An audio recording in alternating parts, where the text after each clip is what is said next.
Saudações em Goiás, 5h30 da manhã e são 23 graus já. Difícil, né? O dia começa quente. Hoje eu vou passar na padaria do bairro, mais para ouvir as fofocas, né? A gente tem que saber o que anda acontecendo aqui nas quebradas. E de lá vou para minha mãe, como sempre. Agora eu sou um refugiado climático, como diz minha mãe. Bom, o que nós vamos falar hoje? Creio que antes de ontem eu levantei a questão de que era impressionante como os Estados Unidos, apesar de todos os indicadores negativos, não tinham quebrado ainda. Aí eu fiquei refletindo e estudando sobre isso, e essa madrugada eu cheguei a algumas conclusões que eu gostaria de compartilhar com vocês. Começando, e o dia está nublado. Eu não tenho esperança de chuva, mas né, quem sabe.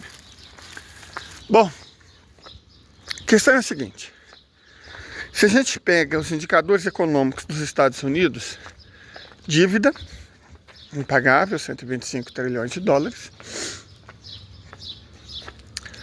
mercado imobiliário muito perto do ponto de colapso, porque os aluguéis estão altos, mas o preço dos imóveis e a construção de novos imóveis está baixando. Então o mercado está muito perto de um ponto de colapso, né? Um declínio dos preços que não faz sentido, considerando o aumento dos aluguéis. A Bolsa de Valores está sendo sustentada por literalmente meia dúzia de empresas. O restante está em declínio. Então aí um terceiro fator.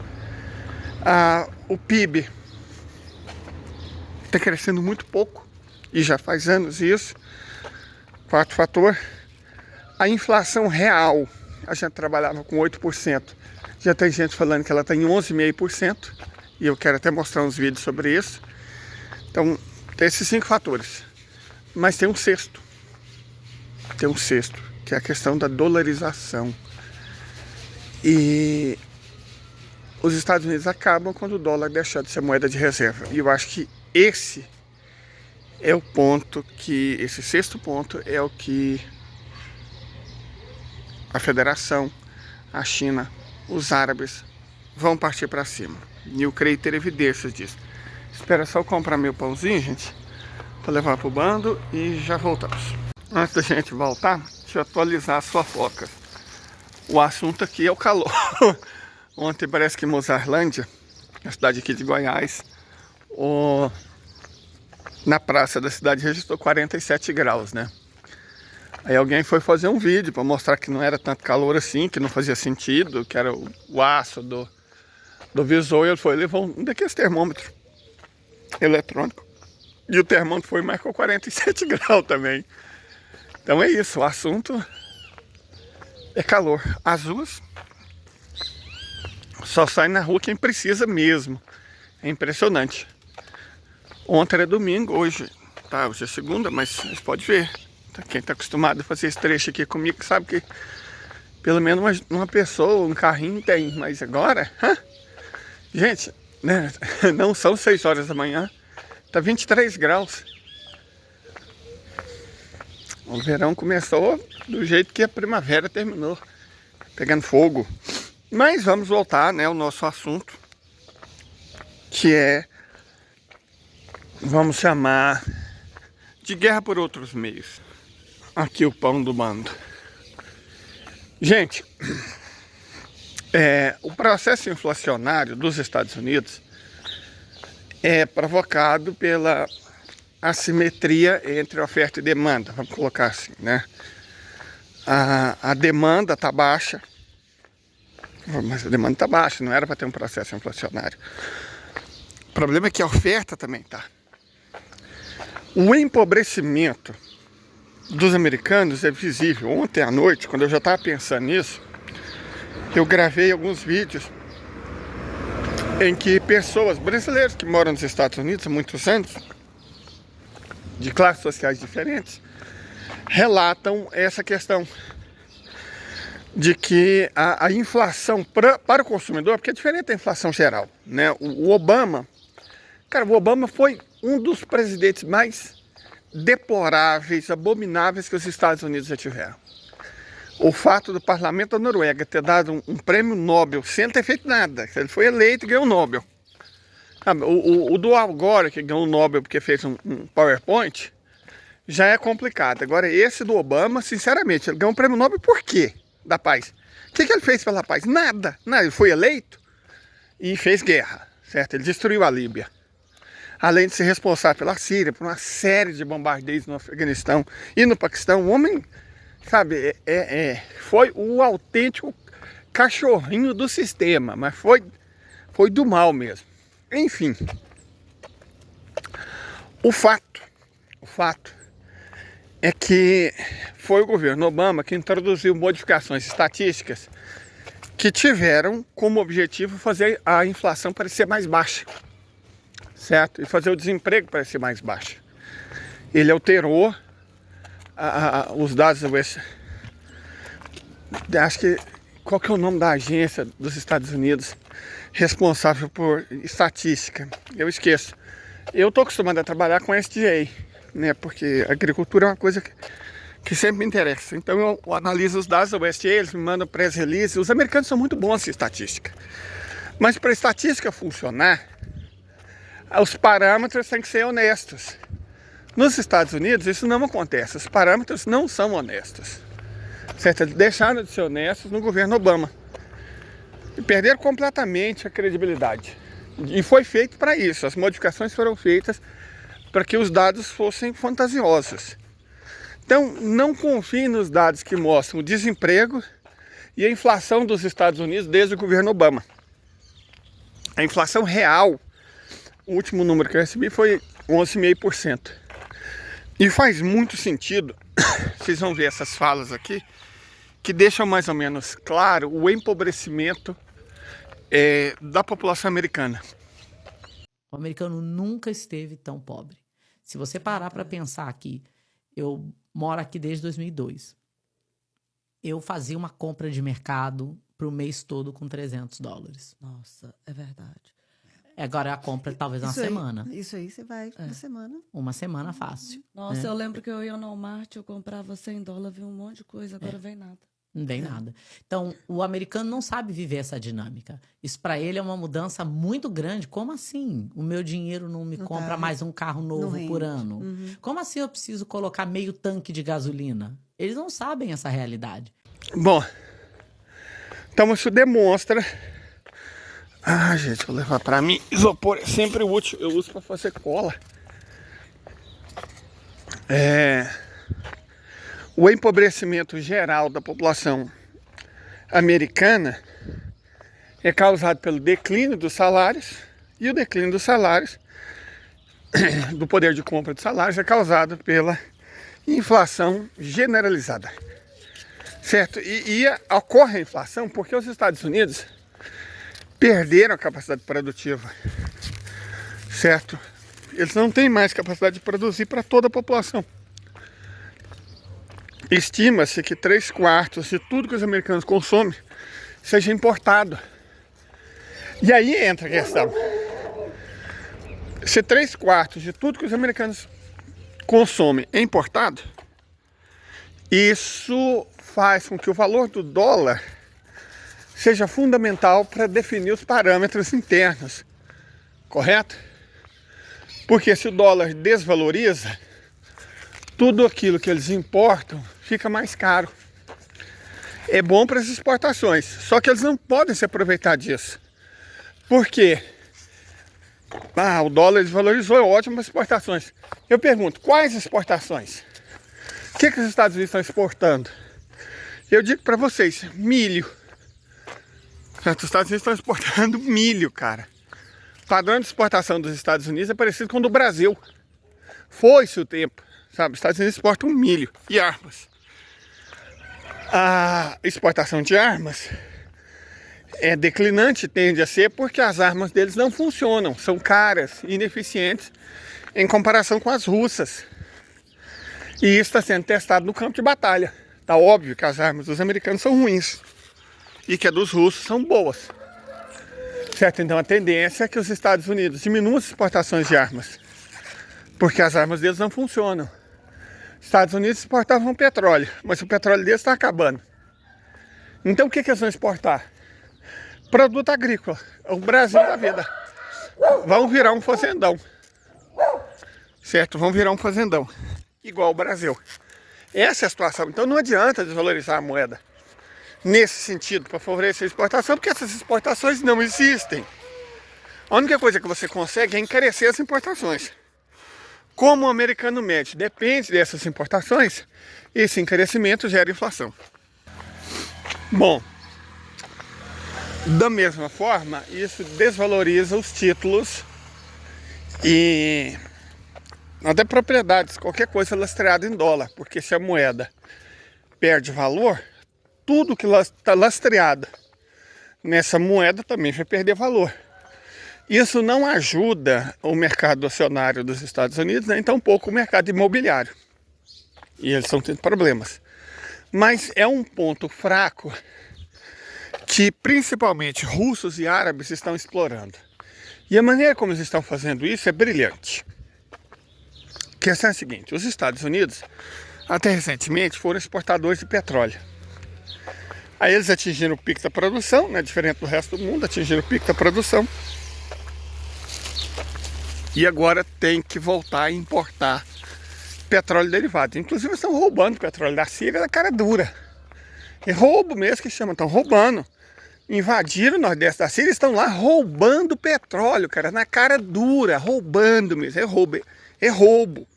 Você chega num país e começa a roubar um recurso que não pertence a eles, é roubo de petróleo. Aí a desculpa é que estão lá para combater o terror, sim, no grupo que eles colocaram. Então, por favor, estão roubando petróleo na Síria e no Iraque, naquela região fronteiriça. Roubando 100 mil barris de petróleo por dia. É pouco, certo? Pouco. Mas para você ver o nível de desespero, se compensa sacrificar a credibilidade, eles nem têm credibilidade. A questão é que isso não é mostrado. Então, se não é mostrado, não existe. Nós falamos sobre o papel da imprensa, certo? Mas o fato é que isso mostra o nível do desespero deles. Eles precisam de cada gota de petróleo. Roubaram um petroleiro iraniano com quase 1 milhão de barris de petróleo. E vão pagar cara por isso, certamente. O Irã não é um país que deixa as coisas baratas. É um país paciente, mas não deixa nada passar em branco. Então, é o nível dos Estados Unidos, é esse, é roubo. Está pirateando, roubando, né? Roubou o petróleo iraniano. E estão roubando petróleo da Síria. Certo? O nível é esse. Eu já expliquei aqui que, e a Venezuela e tal. Cara, os Estados Unidos, como qualquer país do mundo, não pode simplesmente roubar petróleo, qualquer petróleo aleatório, porque as refinarias são calibradas para tipos específicos de petróleo. Certo? As refinarias são calibradas para isso. Você não pode trocar, você não troca a não ser que seja só para produzir combustível, né? Gasolina e tal, aí não é nem uma refinaria. Mas uma refinaria é calibrada para tipos específicos de petróleo. E leva anos para mudar essa calibração. Certo? Num país que não faz investimento, então isso é inviável. Certo? Você não pode simplesmente trocar uma refinaria acostumada com óleo leve, que é o caso do petróleo do tipo Brent, petróleo do Oriente Médio, da bacia do Cáspio da Rússia, e do pré-sal. E aí tá aí porque eles roubaram o pré-sal, graças ao Temer, traidor miserável, por um petróleo do tipo super pesado, como é o caso do petróleo venezuelano. Não dá, simplesmente não dá, não vai acontecer. Então eles dependem de petróleo daquela região específica do mundo, né? Ou do pré-sal. Isso o Temer já encarregou de entregar para eles. O Temer e o Bozo, né? Guedes, na época da Petrobras, a gente abriu mão das nossas refinarias, passou a importar combustível e a vender matéria-prima para eles, a um preço barato. E mesmo esse preço, o lucro ficava quase todo com eles por causa do plano o PPI da Petrobras, né? Entregava dividendos de maneira completamente ilegal. sabe, de maneira completamente ilegal, entregava dividendo para eles. O brasileiro pagava com gasolina alta o lucro dos especuladores americanos. Era isso que acontecia. Mas a questão aqui é que os Estados Unidos hoje estão muito sensíveis ao preço do petróleo. Os russos perceberam isso e os árabes também. Aí vamos fazer um pequeno levantamento histórico. Quando do fim da União Soviética, dos anos finais da União Soviética, é claro que o terremoto na Armênia teve um custo devastador. A explosão da usina de Chernobyl teve um custo devastador. A guerra do Afeganistão teve um custo muito alto. Essas coisas todas favoreceram o declínio e o fim da União Soviética. Mas o fator principal, que pouca gente comenta, foi o preço do petróleo.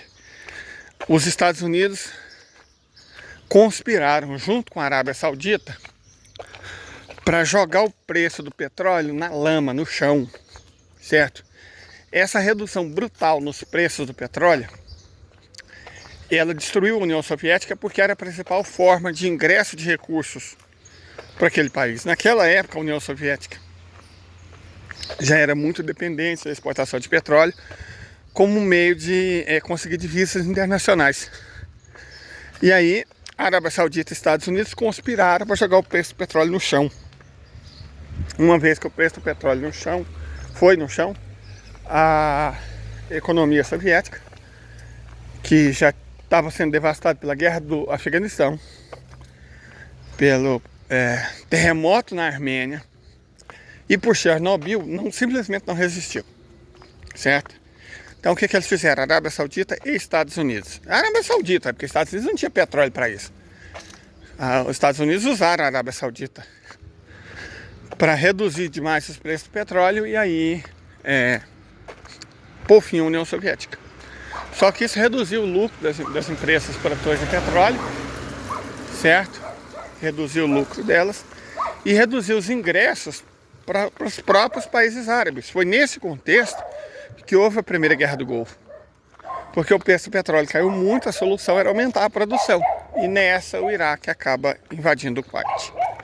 Certo? O resto é história. Agora, veja só, com a mesma Arábia Saudita, mas do lado oposto, e usando uma ferramenta não para reduzir, mas para aumentar o preço do petróleo, a manipulação dos preços dos combustíveis pode ser a maneira mais rápida de você destruir outra superpotência. Por quê? Se na primeira vez a Arábia Saudita inundou o mundo com petróleo para reduzir os preços, dessa feita, a Arábia Saudita só no último ano já retirou 3 milhões de barris de petróleo de circulação diários. O equivalente a um mês de roubo de petróleo sírio por dia. E a federação também já retirou de produção de maneira voluntária, ou seja, que não foi pedido pela OPEP+, mais 1 milhão de barris de petróleo. Esses dias, semana passada, ela deu à federação um outro passo importante, anunciando que não vai mais vender combustível para os europeus. Não vai mais vender combustível para os europeus. Não é que vai aumentar o preço. Não, mas não vai vender. A pessoa fala, mas o preço do petróleo é o mesmo para todo mundo. Já foi assim. Não é mais. Não é mais. O preço do petróleo agora depende da cara de quem compra. Por quê? Porque os vendedores decidiram assim. Certo? Quando você fala de capitalismo, mercado perfeito de preços e tudo mais, aí você tende a achar que, oh meu Deus, é uma razão pela qual eu não considero a econometria, na verdade nem macroeconomia, ciências. O mercado é perfeito? Não é, o mercado não é perfeito, certo? Nós temos aqui uma situação clássica de oligopólio. Quem vende controla o preço. Por muito tempo, quem vende não controlava direito o preço, mas agora controla, certo? O que acontece no mundo hoje? A Rússia vende petróleo pelo preço que ela quiser, para que ela quiser e como ela quiser. Por exemplo, ela vende diesel para o Brasil e vende diesel por um bom preço. certo? E não vende diesel, nem gasolina, nem querosene, nem gasolina de aviação, nem amônia que é necessário para refino de petróleo para a União Europeia, para a Europa, para nenhum país europeu. Ponto! Não vendo. O que eles vão fazer? Eles vão chorar? Não vende. Aí quem vende? Porque eles mesmos sancionaram a Rússia, né? Então quem vende? Países que não têm petróleo, como a Índia, os Emirados Árabes Unidos e a Arábia Saudita. As exportações de diesel e gasolina da Rússia para esses países aumentaram enormemente. E uma das coisas que surpreende são as exportações de combustíveis para a Arábia Saudita, que não precisa importar porque ela produz demais. Então o que a Arábia Saudita está fazendo com essas quantidades enormes de combustível russo? Trocando de petroleiro e mandando para a Europa. Só que aí entra a questão. Uma coisa é o preço internacional, vamos supor que ele ainda existe, né? O preço internacional. Outra é o preço dos russos, que é mais baixo. Dos iranianos também é mais baixo. E um terceiro é o preço que os países cobram para vender esse petróleo para a Europa, que é mais alto, certo? A Arábia Saudita, a Índia e os Emirados Árabes Unidos vendem petróleo para a Europa num preço superior ao de mercado. Derivados de petróleo para a Europa num preço superior ao de mercado. Por quê? Porque é petróleo russo ou combustível russo disfarçado. Só trocou de petroleiro. Então aquele mercado perfeitinho não existe mais. Qualquer análise que ignore isso é desonesta ou incompleta. Nós temos agora, repito, 3 preços de petróleo. O petróleo russo-iraniano para os amigos, o petróleo standard, né? E o petróleo saudita, árabe, indiano, que na verdade é russo disfarçado ao nascer do sol, que é vendido para os inimigos da Rússia. Então, ser inimigo da Rússia, agora é precificável. Ser inimigo da Rússia custa caro. E aí que entra a questão. Porque o preço dos combustíveis para os Estados Unidos oscila entre uma parte é o que eles roubam, certo? Uma parte é o que eles roubam, uma parte são os preços standard, mas eles precisam de petróleo, então tem que adquirir um pouco do petróleo dos inimigos da Rússia.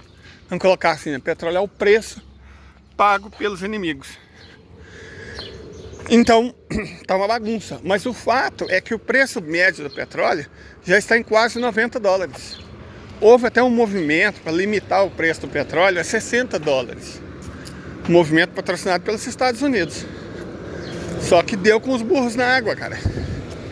Porque para isso dar certo, o que estava acontecendo na Europa e os Estados Unidos, que são importadores de petróleo, estavam querendo determinar o preço pelo qual ele era exportado.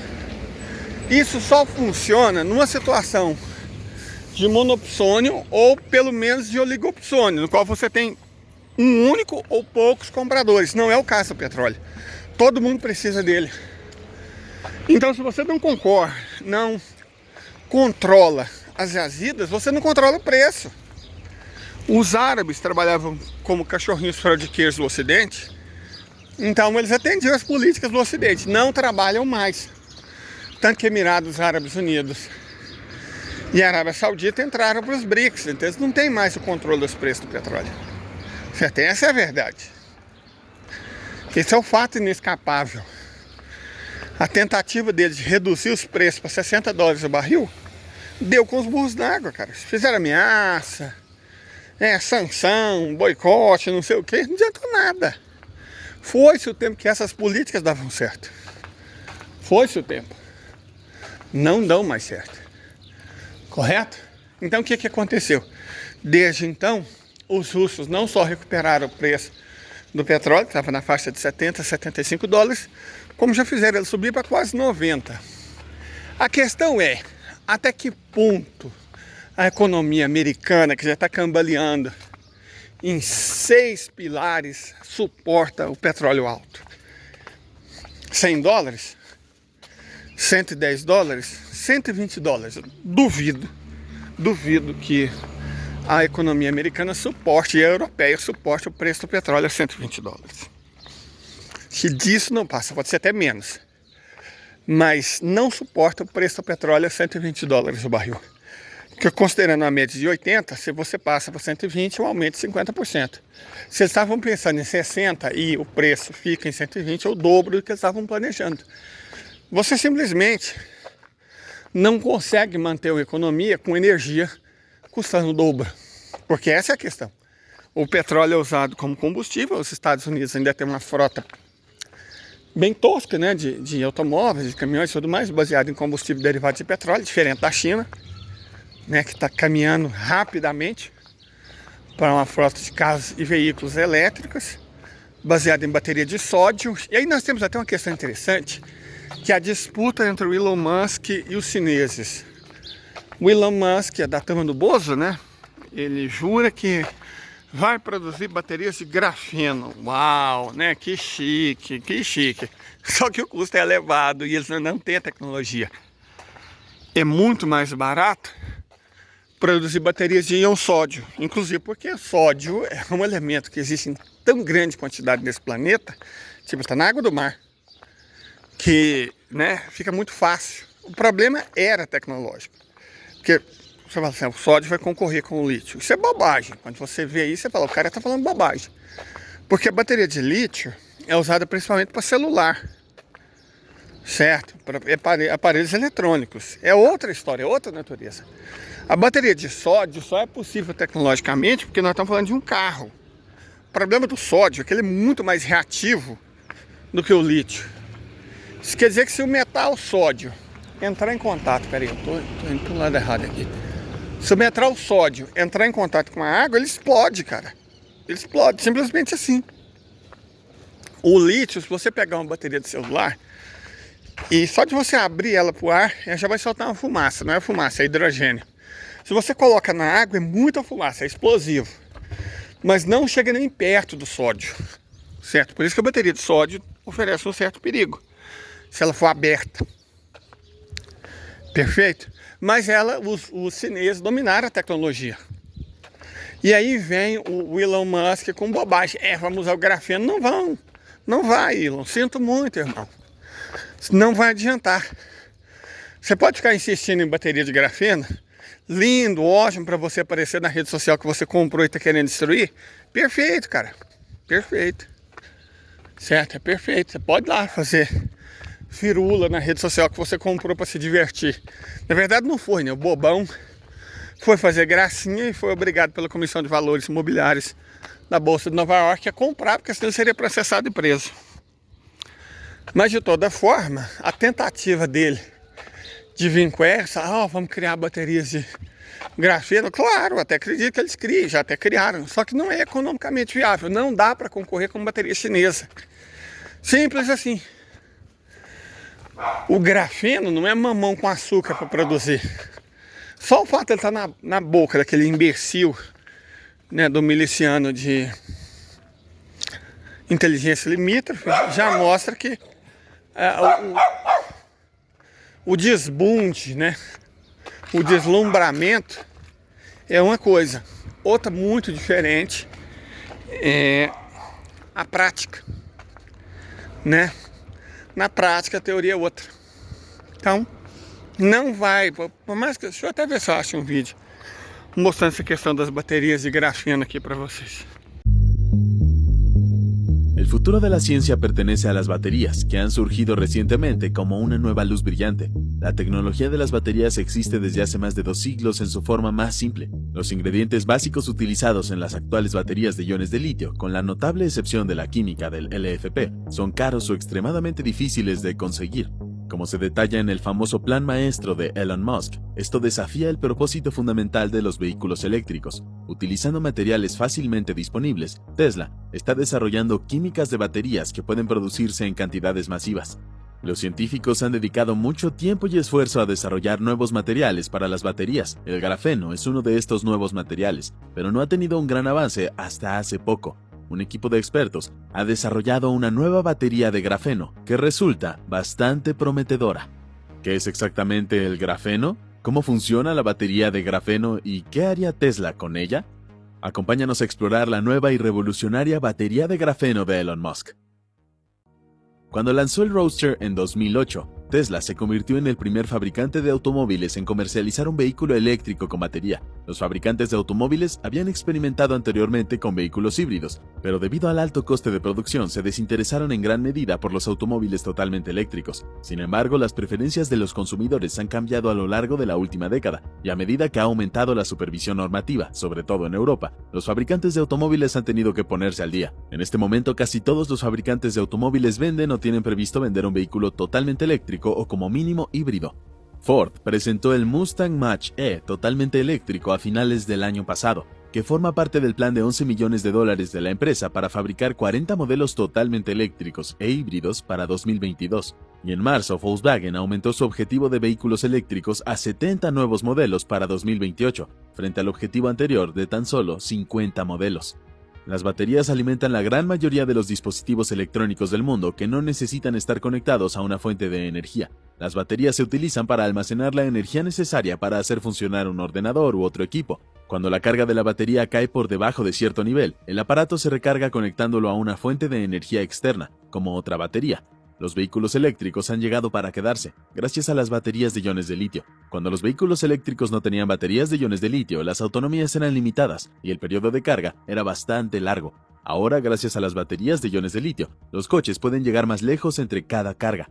Sin embargo, las baterías de iones de litio actuales tienen una serie de limitaciones prácticas, pero aunque sean mejores, son más pesadas. De hecho, hacen que los vehículos eléctricos sean más pesados que los impulsados por motores de combustión interna. Los vehículos eléctricos siguen tardando mucho en cargarse y cuestan mucho, por lo que están fuera del alcance de mucha gente. Además, los electrolitos líquidos o en gel deben calentarse, enfriarse y controlarse en cuanto a seguridad e inflamabilidad, ya que las baterías de sodio revolucionarán el mercado. El sodio es mucho más abundante en la Tierra que el litio, lo que significa que las baterías de sodio son más sostenibles y no dependen de materiales raros. Además, las baterías de sodio son más seguras que las de litio. El sodio es menos reactivo que el litio, por lo que las baterías de sodio tienen menos posibilidades de incendiarse o explotar. También son más resistentes a temperaturas extremas, lo que las hace ideales para su uso en vehículos eléctricos y en sistemas de almacenamiento de energía renovable. Pero lo más impresionante de las baterías de sodio es su capacidad de carga rápida. A diferencia de las baterías de litio, que pueden tardar horas en cargarse, las baterías de sodio pueden cargarse en cuestión de minutos. Esto las hace ideales para su uso en aplicaciones donde se necesita energía instantánea, como en la carga de vehículos eléctricos o en la alimentación de sistemas de emergencia. Noticias eléctricas en un minuto. Las baterías de sodio ya son una realidad, y los primeros modelos en utilizarlas serán el Cherry Cuckoo Ice Cream, JMC EV3, Jack EJS1 y el BYD Seagull, también con baterías Blade de sodio. ¿Litio o sodio? ¿Ventajas, desventajas? ¿Y qué tal si combinamos los dos? Eso propone la Universidad Estatal de Arizona, para obtener beneficios de ambas químicas y compensar las desventajas. ¿Ustedes qué opinan? Noruega y Suecia confirman que los carros eléctricos se incendian menos que los de combustión y el daño rara vez llega a las baterías. Esto indicó el jefe de bomberos noruego. Y sin embargo, la prensa sigue atribuyendo los incendios a las baterías, como el reciente incidente de un barco que transportaba 3.000 carros, de los cuales solo 25 eran eléctricos. El reporte oficial dice que la causa es desconocida. Acho que ficou claro que sem essa de bateria de grafeno. Vai ser de sódio mesmo. Ou seja, vai ser chinesa. Ah, mas em teoria os americanos poderiam produzir. Sim, em teoria eles poderiam, só que não vão. Porque o país não investe em engenharia faz anos. Certo? Como eles vão produzir essa bateria se eles não têm mais engenharia? Não tem mais capacidade produtiva, não tem firmas trabalhando nisso. Não tem fábricas, não tem infraestrutura. Não vão, cara, não vão. Simples assim. Traduzindo, eles vão continuar dependendo da queima de combustíveis fósseis, tanto para os veículos quanto para a geração de energia.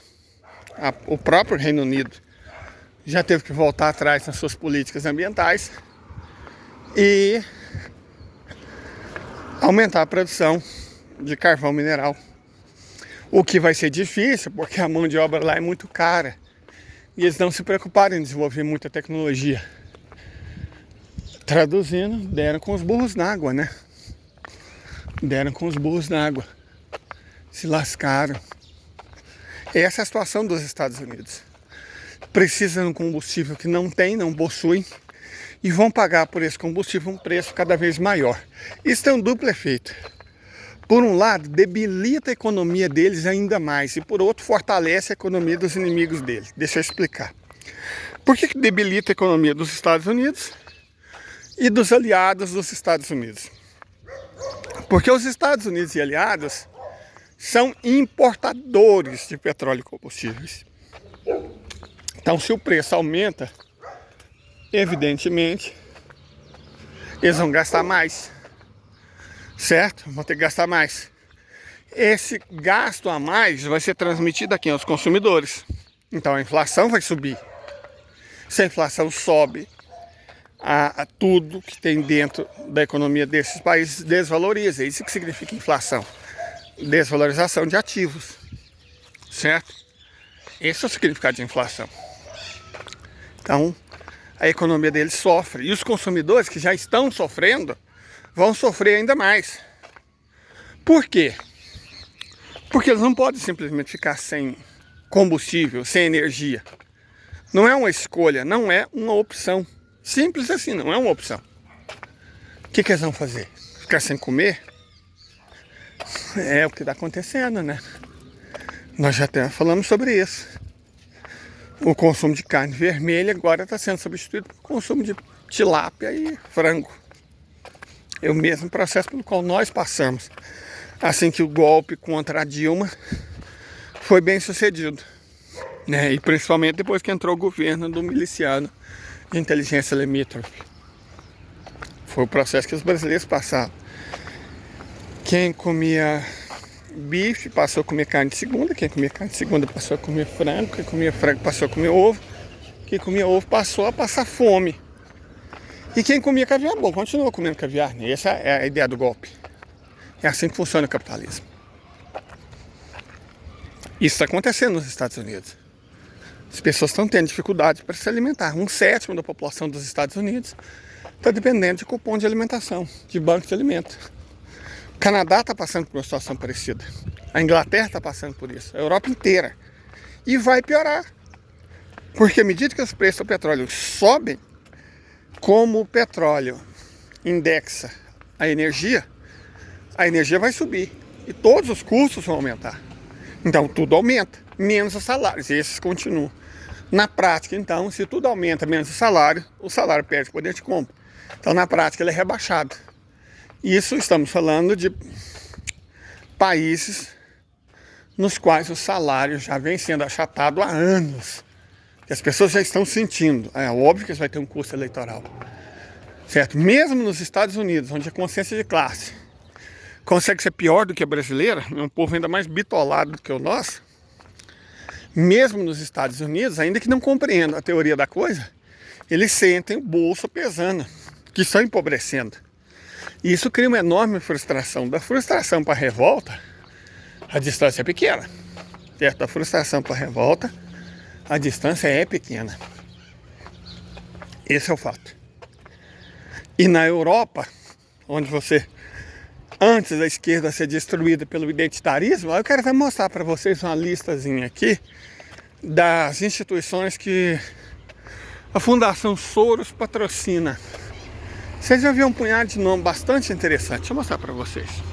Se vocês repararem, vocês vão ver nomes interessantes aí. Tá todo o verdismongueiro, o colorismo, o identitarismo, o não sou direita nem esquerda, muito pelo contrário. O combate à anticorrupção, tá aí o GLE10, tá aí Viva Rio, Anistia Internacional, Transparência Internacional, Associação Marielle Franco. Tem muita coisa interessante entre os patrocinados do nosso conhecido bilionário húngaro, né? Conhecido bilionário húngaro George Soros, que trabalha para os Estados Unidos, né? Com a sua fundação Open Society. Então, gente, se vocês repararem, tá aí os nomes. Eu não preciso falar nada, não é teoria conspiratória, isso é prestação de contas deles mesmos. É só prestar atenção. Mas, por mais que o Soros patrocine identitarismo, verdismongueiro, colorismo, isso não muda o fato de que as pessoas não conseguem mais colocar combustível no seu carro. comida na sua mesa, roupa para os seus filhos, certo? Esse é o ponto. Então, o calcanhar de Aquiles dos muitos da economia americana, o local onde é mais fácil chutar, porque dói mais, dói muito e dói rápido, é o preço do petróleo. Foi exatamente o mecanismo pelo qual a União Soviética foi pelos ares. Mas aí houve, como eu disse, a aliança Estados Unidos e Arábia Saudita para reduzir os preços do petróleo e prejudicar o exportador. Agora não. A aliança entre russos e sauditas para manipular os preços do petróleo para cima e prejudicar os importadores. Quem são os importadores? Exatamente os inimigos da Rússia. Chamado do Ocidente, como é que a imprensa chama? Era o antigo mundo livre, agora é comunidade internacional. É assim que a imprensa chama o chamado bilhão de ouro, né? Europa Ocidental, Austrália, Nova Zelândia, Estados Unidos, Canadá e, com alguma ressalva, Coreia do Sul e Japão. O caso do Japão é sui generis. O Japão tem uma elite governante muito mais inteligente do que parece, e os Estados Unidos não estão conseguindo ver isso. Mas isso é caso para um outro vídeo, certo? Eu quero muito, na verdade preciso também falar sobre isso. O caso do Japão, muito interessante, certo? Muito. Coreia do Sul não, tadinha. Coreia do Sul ela parece ser tão tonta quanto é mostrado, está na superfície. De toda forma, a estratégia russo-árabe nitidamente é essa: manipular os preços do petróleo para destruir a economia americana. Igual no passado, os mesmos árabes, só que do lado, naquela época, dos americanos, manipularam para destruir a economia soviética. Então, se vocês querem ver a destruição rápida dos Estados Unidos, assim, tem algum fundamento do 6, está tudo errado e o país não cai. O que permite ele ficar no pé? Esqueça a teoria macroeconômica, é bobagem. É bobagem, não quer dizer nada. Se ela funcionasse, os Estados Unidos já eram há muito tempo. Se vocês querem ver a destruição dos Estados Unidos, fiquem de olho no preço do petróleo. Em 100 vai balançar demais, 120 afunda. Correto? A gente volta e tenha um bom dia.